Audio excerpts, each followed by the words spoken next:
o professor Rui Lopes terá, penso,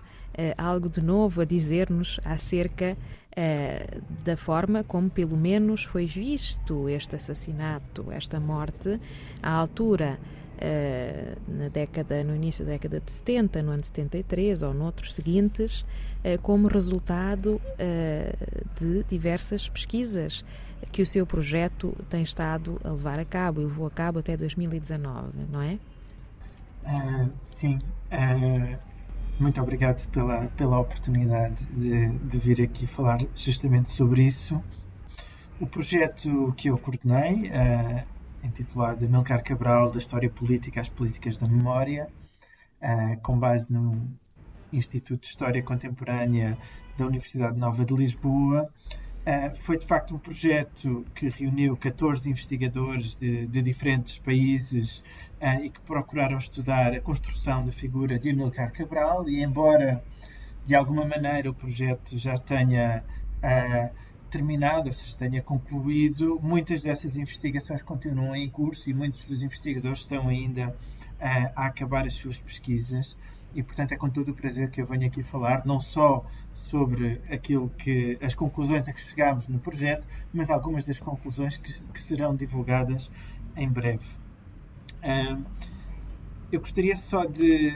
referir rapidamente que, portanto, este projeto, como disse, foi um projeto que procurou estudar a construção da figura de Amílcar Cabral em três vertentes, ou seja, por um lado, a construção do próprio discurso e do pensamento de Amílcar Cabral, compreender quais foram as influências em Cabral e as influências, ou o modo como o próprio Cabral também influenciou o pensamento de outras pessoas na época e desde então. Também estudar a construção da figura num plano internacional, e transnacional e global, e a própria internacionalização da luta anticolonial, da qual falarei daqui a pouco, e por fim este aspecto que tem a ver com a memória, a construção da memória de Amílcar Cabral, construída por biógrafos da altura e desde então, por historiadores, por políticos, por jornalistas, cineastas, por monumentos e por comemorações como este de dia 20. E então este projeto deu origem a vários eventos, conferências, aulas, debates, mostras de filmes, publicações. Eu não vou aqui elencar tudo o que foi feito, mas gostaria de salientar pelo menos 2 livros que foram recentemente publicados pela editora Outro Modo. Um livro da investigadora Catarina Laranjeiro, que se chama Dos Sonhos e das Imagens, a Guerra de Libertação na Guiné-Bissau, sobre as diferentes imagens da guerra, sobretudo no cinema, incluindo nos documentários que foram filmados na altura nas zonas libertadas. E um outro livro que eu organizei com a antropóloga Inês Galvão e com o historiador José Neves, e que é uma edição revista e comentada de um dos textos mais marcantes e fascinantes de Amílcar Cabral, intitulado Análise de alguns tipos de resistência. E é um livro que conta ainda com a contribuição dos investigadores Carlos Cardoso e Raul Mendes Fernandes. Eu não vou aqui, como disse, elencar todas as vertentes do projeto, mas há uma em particular que eu acho que vale a pena discutir um pouco mais aprofundadamente, porque tem a ver justamente com a morte de Amílcar Cabral, e trata-se de uma investigação que está a ser levada a cabo por Leonor Pires Martins sobre as biografias de Amílcar Cabral. Portanto, não sobre a biografia de Amílcar Cabral, ou seja, não sobre a história e a trajetória de vida de Cabral, mas sobre as múltiplas biografias, ou seja, sobre os vários escritos que foram feitos sobre Cabral e o modo como estes ajudaram a construir a figura pública, conhecida e relembrada de Amílcar Cabral. E um dos capítulos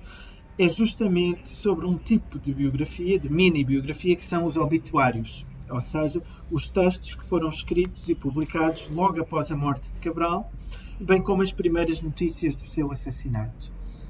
E então, a investigadora Leonor Pires Martins tem lido uma vasta gama de obituários escritos em todo o mundo e tem feito um trabalho incrível de sistematizar aquilo que se vai descobrindo. Portanto, não sobre, como dizia Mustafa Dada, não tanto sobre quem matou Amílcar Cabral,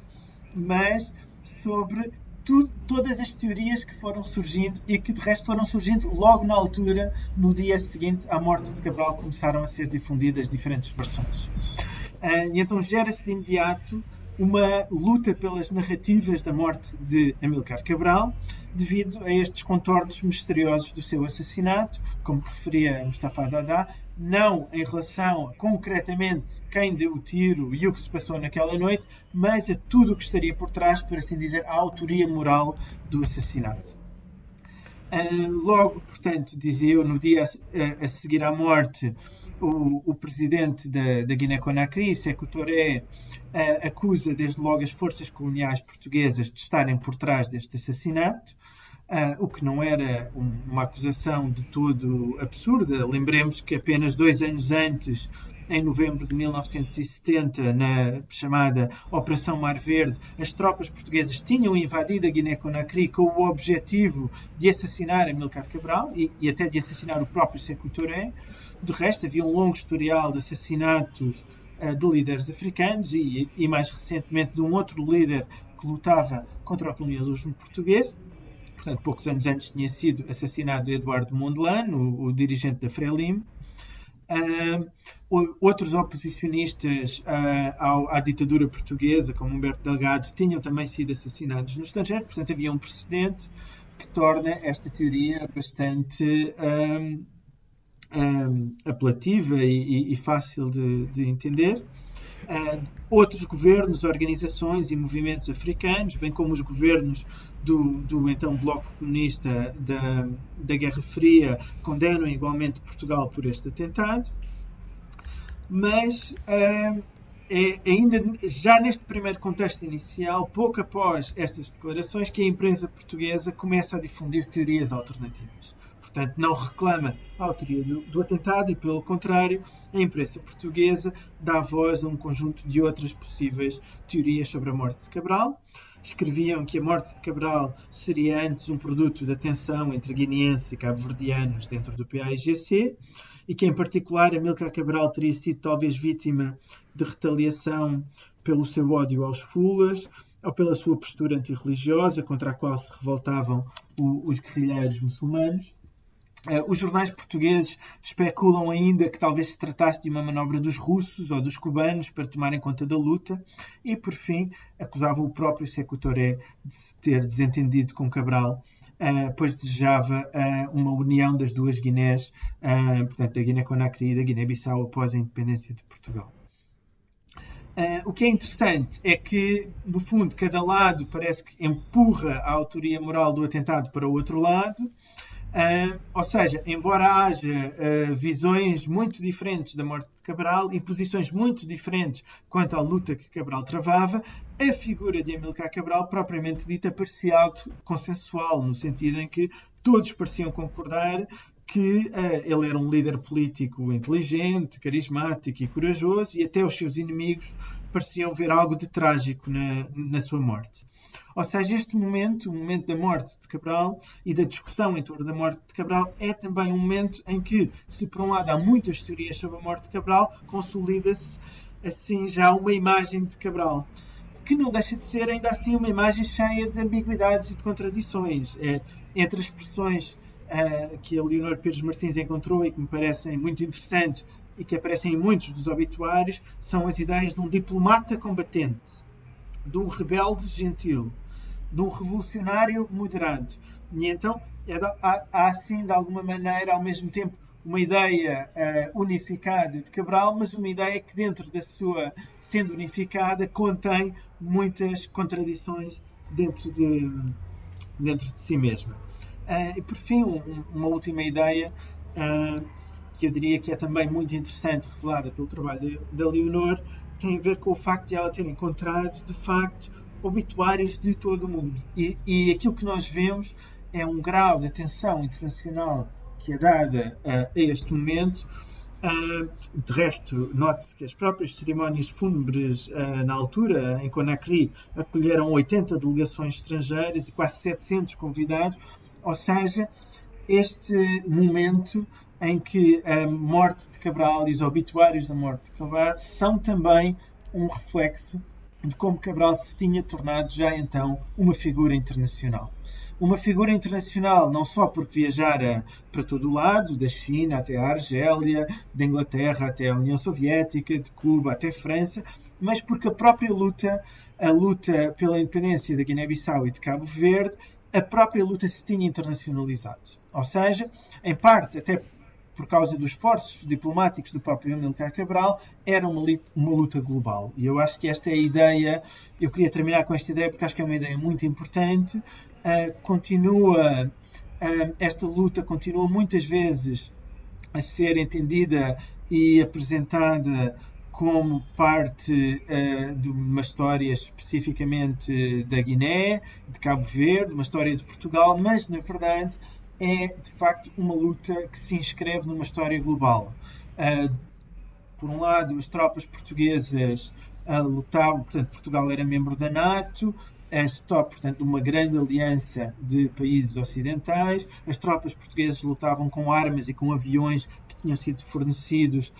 por França e pela República Federal da Alemanha. Havia um apoio, ainda que desconfortável, mas tácito, diplomático e económico por parte dos Estados Unidos, por parte do Reino Unido. A Ângela referia na introdução o Acordo de Alcora, ou seja, as próprias parcerias com a África do Sul e com a Rodésia que são desenvolvidas por Portugal. E do outro lado, do lado do PAIGC, temos o apoio da União Soviética, dos países do Bloco de Leste, da China, sobretudo de Cuba, que tem um apoio que se traduz até na própria presença de soldados cubanos e médicos cubanos e cineastas cubanos que estão presentes na Guiné e que colaboram na luta, mas também um apoio do governo sueco, de movimentos civis de solidariedade, em França e por toda a Europa Ocidental, na América, os Panteras Negras. Enfim, há cineastas de todos os países, sobretudo cubanos e suecos e franceses, que vêm filmar a guerra, vêm filmar as zonas libertadas. Na semana passada morreu um